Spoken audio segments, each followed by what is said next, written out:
Hello friends, स्वागत है आप सभी को आपके अपने यूट्यूब चैनल पूजा टेक्निकल क्लासेस पर।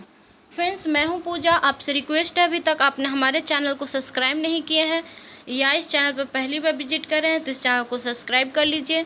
साथ ही साथ में बेल आइकन को प्रेस कर लीजिए ताकि हमारे आने वाले हर नई वीडियो का नोटिफिकेशन आपको मिलती रहे। फ्रेंड्स, हम इस वीडियो में डिस्कस करेंगे बिहार पॉलिटेक्निक एंट्रेंस एग्ज़ाम 2020।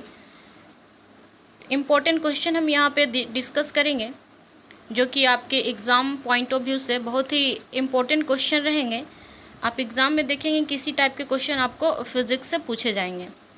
मैंने 2-3-4 वीडियो मैंने बना चुकी हूँ। अगर आप वो नहीं देखे हैं तो हमारे पूजी टेक्निकल क्लासेस को सर्च कीजिए यूट्यूब पे, तो आपको वहाँ पे वीडियो मिल जाएगी।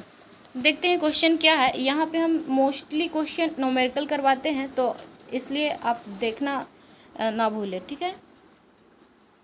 फर्स्ट क्वेश्चन हमारा क्या है कि दो प्रतिरोध जब श्रेणी क्रम में संयोजित किए जाते हैं तो 15 ओम मान का प्रतिरोध प्रदान करते हैं, है ना, तथा जब उन्हें समांतर क्रम में जोड़ते हैं तो 8 ओम का मान का प्रतिरोध प्रदान करते हैं। तो कहता है कि इन प्रतिरोधों का मान क्या होगा। तो इन प्रतिरोधों का वैल्यू पूछ रहा है कि क्या होगा। 4 ऑप्शन गिवन है। हम यहाँ पे सॉल्व करते हैं इस न्यूमेरिकल को।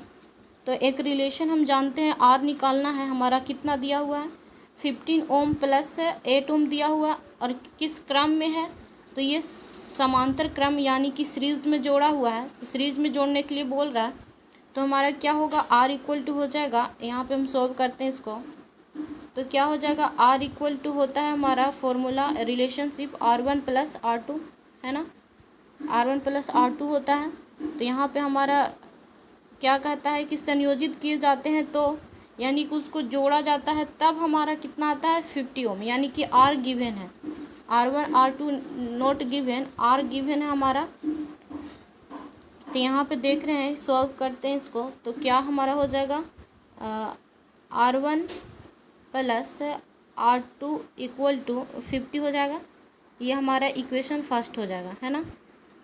नेक्स्ट बात करते हैं, यदि इसको हम पैरेलल परपेंडिकुलर जोड़ते हैं, समांतर में जोड़ते हैं, सीरीज में जोड़ते हैं तो 50 बोल रहा है।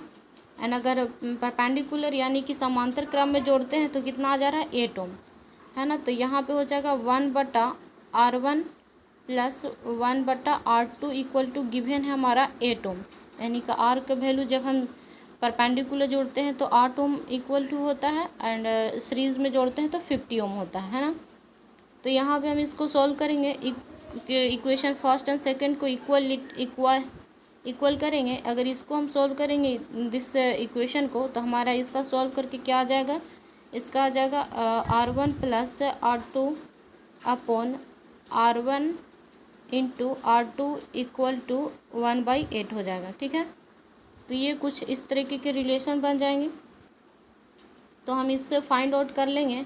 यहाँ पे हमारा R1 plus R2 equal to given क्या है 50, और नीचे में हमारा R1 इंटू R2 हो जाएगा इक्वल टू 1/8 हो जाएगा, है ना, 1/8 हो जाएगा। एंड गिवन हमको R1 R2 निकालना है, तो R1 R2 इक्वल टू हो जाएगा हमारा 8 पचे 40, तो यानी 400 हो जाएगा। यहाँ पर हमारा 400 हो जाएगा। और नेक्स्ट हम अगर बात करते हैं तो क्या हो जाएगा हमारा R1 माइनस R2 के whole square plus R1 plus R2 के होल स्क्वायर माइनस अगर A प्लस B का होल स्क्वायर पर कर रहे हैं तो 4R1 इंटू R2। अब इसको हम सोल्व करेंगे तो क्या हो जाएगा हमारा, इसको हो जाएगा हमारा 50 का square minus 4 into 400 equal to कितना हो जाएगा 900। तो क्या हमारा आ गया R1 माइनस R2 आ गया हमारा 30। तो अगर equation first and equation second देखें तो क्या हो जाएगा हमारा R1 हो जाएगा हमारा R1 यहाँ पे क्या R1 के वैल्यू निकालेंगे तो क्या हो जाएगा हमारा 30 माइनस 30 प्लस तो 40 हो जाएगा 40 ओम, एंड R2 हो जाएगा हमारा जो 10 ओम हो जाएगा, यानी 30 माइनस 20 10 ओम हो जाएगा। तो ये करेक्ट आंसर होगा, option B is the correct हो जाएगा। नेक्स्ट क्वेश्चन देख लेते हैं। क्वेश्चन है, इंद्रधनुष में निम्न दिए गए रंगों में कौन सा रंग नहीं दिखाई देता है? तो ऑप्शन गिवन है पीला, काला, लाल, हरा। तो इंद्रधनुष में 7 रंग होते हैं, जिसको विबग्योर बोलते हैं इंग्लिश में, या हिंदी में कह लीजिए तो बैगनिया पिनाला। तो 7 रंग होते हैं जिसमें काला रंग नहीं होता है, जिसमें काला रंग नहीं होता है। तो यहाँ पे option B is the correct हो जाएगा। नेक्स्ट क्वेश्चन बात करते हैं, क्वेश्चन नंबर 3। क्वेश्चन नंबर 3 क्या है? क्वेश्चन नंबर 3 है, संवेग तथा बल में संबंध क्या होगा? तो संवेग और बल का रिलेशनशिप पूछ रहा है, तो इसमें जो होगा ऑप्शन 4 गिवन है F equal to M into A, and second option is given F into T equal to M into A, and option 3 is given F equal to M V minus M U, and option 4 is given is F into T equal to M V minus M U, है ना। तो यहाँ पे बल equal to संवेग परिवर्तन की दर, यानी कि change in momentum, force equal to change in momentum कितना हो जाएगा? चेंज इन मोमेंटम, यानी F इक्वल टू हो जाएगा M V minus M U, है ना, अपॉन रेट टू टी हो जाएगा। तो इसको अगर सोल्व करेंगे तो F इंटू टी हो जाएगा equal to M V minus M U हो जाएगा। तो ये किस फॉर्मूला में है? तो ये option D is the correct हो जाएगा। और नेक्स्ट क्वेश्चन देखते हैं। क्वेश्चन हमारा किसी इंजन की शक्ति एक अश्व शक्ति है, इसका तात्पर्य क्या है? इसका तात्पर्य क्या है? फर्स्ट ऑप्शन है इंजन 746 न्यूटन बल डाल सकता है। सेकेंड ऑप्शन, इंजन द्वारा किए जाने वाले कार्य की दर 746 जूल पर सेकेंड है। Third option is given, engine द्वारा कुल किए जाने वाले कार्य 746 जूल है, अनुपयुक्त में से कोई नहीं। तो जो वन अश्व शक्ति जिसको बोलते हैं हॉर्स पावर, उस वन अश्व शक्ति यानी 1 हॉर्स पावर इक्वल टू होता है 746 वाट। अगर जूल पर सेकेंड में बात करें तो 746 जूल पर सेकेंड होगा, वाट को ही जूल पर सेकेंड कह सकते हैं, ठीक है, जो कि आप यहाँ पे देख रहे हैं। अतः इंजन 746 जूल पर सेकेंड की दर से कार्य करेगा। तो option B is the correct answer हो जाएगा, जो कि यहाँ पे देख रहे हैं। नेक्स्ट क्वेश्चन देख लेते हैं। क्वेश्चन है 4 kg द्रव्यमान की एक वस्तु समान गति 10 मीटर पर सेकेंड से चल रही है। यह 6 kg की दूरी वस्तु से टकराती है तथा दोनों एक साथ एक ही दिशा में चलने लगती है। इन दोनों वस्तुओं की स्पीड बताइए कि क्या होगा। तो इन दोनों का स्पीड पूछ रहा है कि स्पीड क्या होगा। तो एक हम जानते हैं संवेग संरक्षण के सिद्धांत के अकॉर्डिंग m1 क्या जानते हैं, m1 v1 plus m2 v2 equal to m1 plus m2 into v। हम यहाँ पे लिख देते हैं क्या संवेग संरक्षण का सिद्धांत क्या होता है, m1 v1 plus m2 v2 equal to हो जाएगा, इक्वल टू होता है m1 plus m2 into v, है ना। तो यहीं पे हम पुट आउट करते हैं क्या क्या गिवन हमारा 4 kg m1 दिया हुआ है, this is m1, this is m1 and this is m2, और v1 दिया हुआ है 10, दिस इज़ v1, ये m2 हो गया, ये m1 गिवन है, v1 है, and v2 is note, v2 तो 0 हो जाएगा, हाँ v2 0 हो जाएगा। तो यहाँ पे हम देखेंगे और v फाइंड आउट करना है कि v क्या होगा यहाँ पे। तो यहाँ पे हम देखेंगे कि क्या होगा इसका 4 m1 इंटू v1, तो v1 10 गिवन प्लस m2 यानी 6 into v2 equal to 0 equal to m1 is given 4 and m2 is given 6, है ना। तो यहाँ पे v, यही v हमको फाइंड आउट करना है। तो v इक्वल टू क्या हो जाएगा, इसको यदि सॉल्व करते हैं तो टोटल 40 हो जाएगा, ये तो पूरा 0 हो जाएगा, ये पूरा 0 हो जाएगा, तो 40/10 हो जाएगा। तो इक्वल टू कितना हो गया हमारा v 4 मीटर पर सेकेंड हो गया। तो यहाँ पे option C is the correct answer हो जाएगा। नेक्स्ट क्वेश्चन देख लेते हैं। क्वेश्चन है वायु के सापेक्ष जल तथा कांच के अपवर्तनांक क्रमशः 4/3 तथा 3/2 है। कांच का जल के सापेक्ष अपवर्तनांक क्या होगा।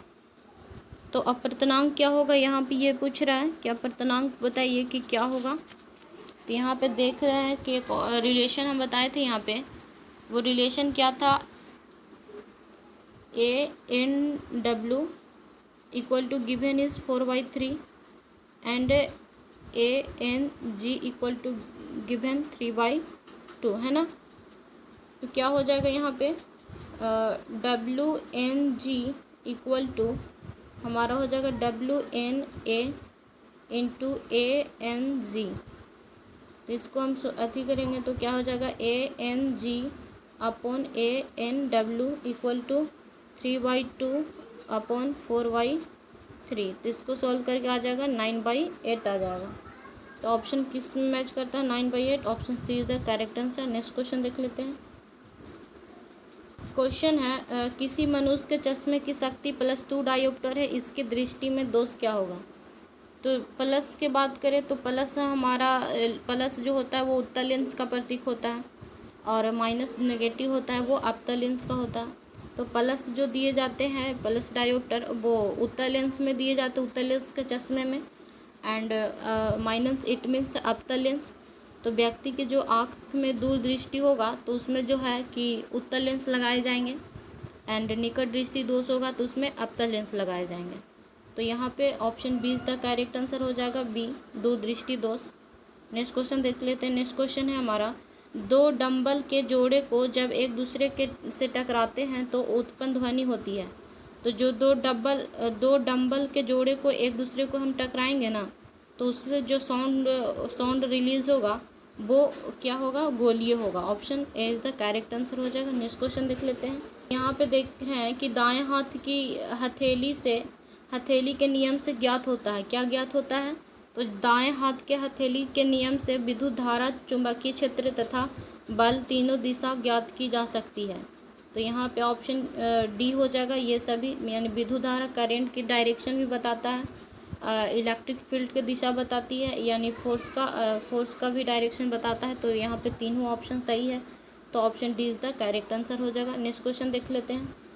क्वेश्चन है एक प्रिज्म का कोण 60 डिग्री है तथा अल्पतमक विचलन कोण यानी कि डिविएशन एंगल 338 है। प्रिज्म के पदार्थ का अपर्तनांक, मैंने एक पिछले भी क्वेश्चन को इस टाइप के बताए थे, यहाँ भी जो कि sin 49 इक्वल टू गिवन है 0.74। तो एक फार्मूला हम जानते हैं, वो फार्मूला क्या है यहाँ पे देख लीजिए। वो फार्मूला है यहाँ a equal to given 60 degree and deviation angle हमारा 38 डिग्री है।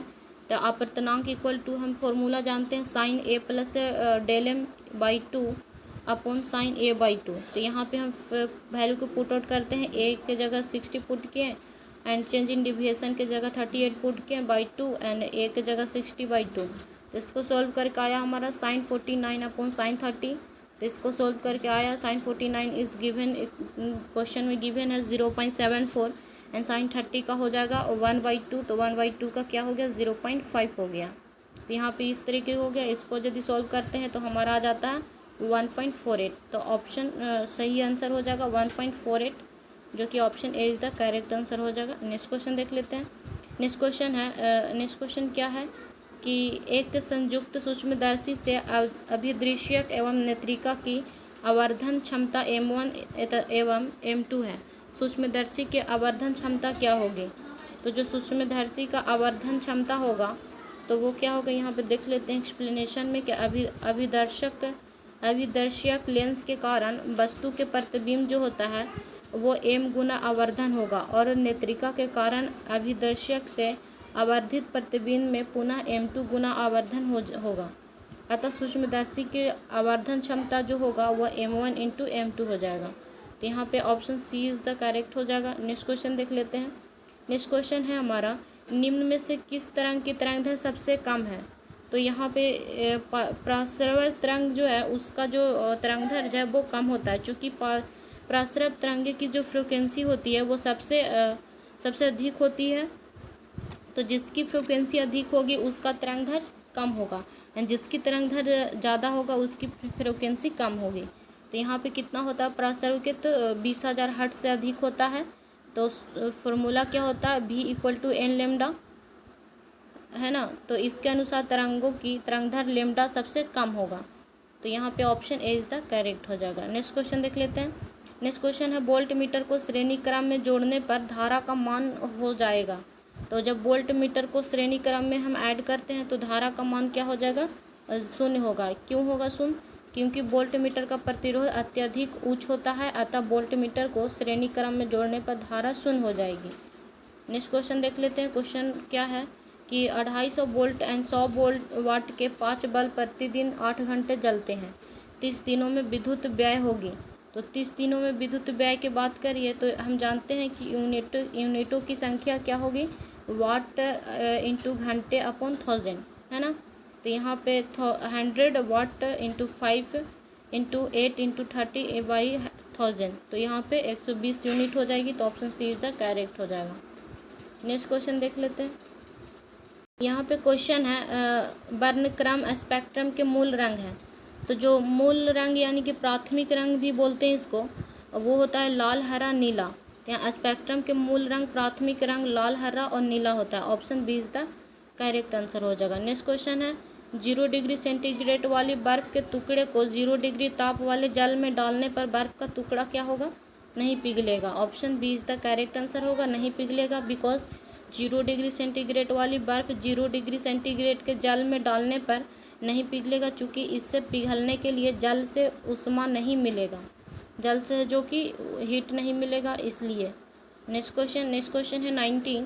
क्वेश्चन में है जब एक आवेशित कण एक समान चुंबकीय क्षेत्र की लंबवत दिशा में गति करता है तो चुंबकीय क्षेत्र के कारण निम्न में से किससे परिवर्तन होता है।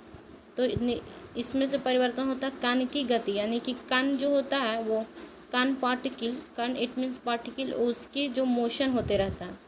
जबकि एक आवेशित कण एक समान चुंबकीय क्षेत्र की लंबवत दिशा में गति करता है तो कण पर एक बल कार्य करता है जिससे कण की गति में परिवर्तन होता है।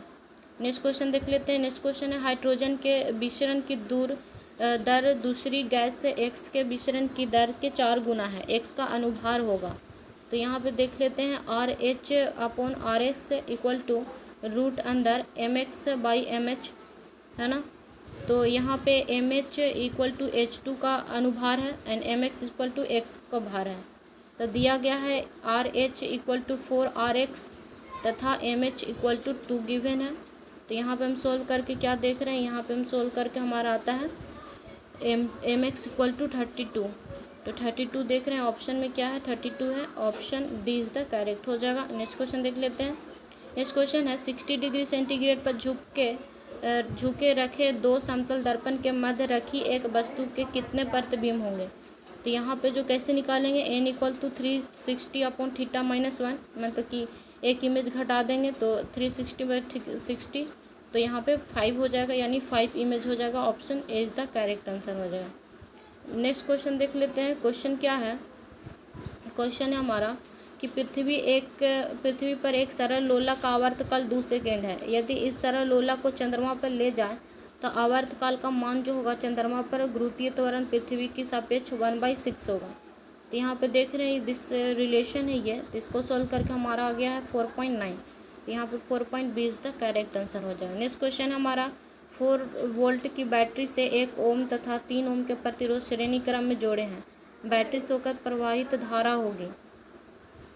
तो लगता है मैंने पिछली भी वीडियो में यही क्वेश्चन करवाई हूँ, तो इसलिए यहीं तक रहने देते हैं। Thank you for watching.